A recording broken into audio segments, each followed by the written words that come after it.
Hi friends, welcome back to my channel వంటలు ముచ్చట్లు. నేను మీ లక్ష్మి. ఇవాళ నేను మీకు చూపిస్తున్న రెసిపీ ఇడ్లీలతో ఉప్మా.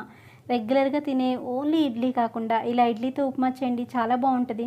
దీనికి కావాల్సిన పదార్థాలు: ఇడ్లీలు 4, ఆయిల్ 3 స్పూన్లు, ఆవాలు 1 స్పూను, జీలకర్ర 1 స్పూను, పచ్చెనగపప్పు 1 స్పూను, పల్లీలు 2 స్పూన్లు, పచ్చిమిరపకాయలు 2, ఎండుమిరపకాయ 1, కరివేపాకులు కొన్ని, రుచికి సరిపడా సాల్ట్, పసుపు కొంచెం.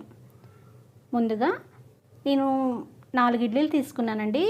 మనం వేడివేడి మిగిలిన ఇడ్లీతో అయినా చేయొచ్చు, వేడివేడి ఇడ్లీలతో అయినా చేయొచ్చు.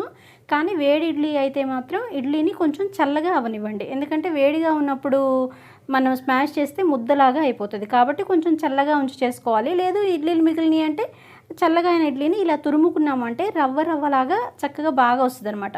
మనం స్మాష్ చేసినా మెత్తగానే అయిపోతుంది, కానీ ఇలా తురుముకున్నామంటే చక్కగా విడివిడిగా పొడిగా రవ్వలాగా వచ్చేస్తుంది. చూసారా? ఇప్పుడు మనము స్టవ్ వెలిగించుకొని ప్యాన్ పెట్టుకుందాము. ప్యాన్ హీట్ అయిన తర్వాత ఇందులో ఆయిల్ వేసుకోవాలి. ఆయిల్ కూడా హీట్ అయిన తర్వాత పోపు వేసుకుందామండి. ఆవాలు, జీలకర్ర, పచ్చెనగపప్పు వేసి ఫ్రై చేసుకోవాలి. వీటితో పాటుగా కొన్ని పల్లీలు కూడా యాడ్ చేస్తున్నాను. ఇవన్నీ చక్కగా ఫ్రై అయ్యేలాగా చేసుకోవాలి. చాలా ఈజీగా చేసుకోవచ్చండి, చాలా టేస్టీగా కూడా ఉంటుంది.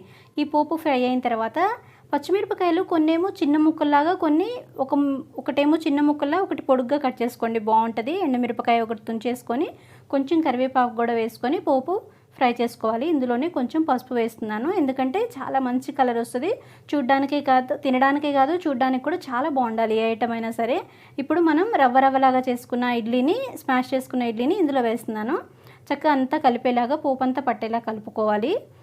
మనం ఆల్రెడీ ఇడ్లీలో ఉప్పు వేస్తాం కాబట్టి చూసుకోవాలండి. నేను కొంచెమే సాల్ట్ వేసాను, ఎందుకంటే పచ్చిమిరపకాయ, పోపు అవన్నీ వేసాం కదా, దానికని కొంచెం సాల్ట్ ఉండాలి.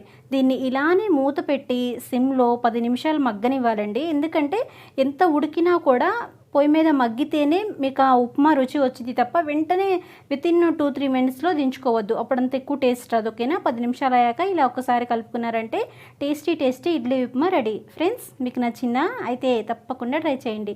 ఈ వీడియో మీకు నచ్చినట్లయితే లైక్ చేయండి, షేర్ చేయండి, రెసిపీ ఎలా ఉందో కామెంట్ చేయండి.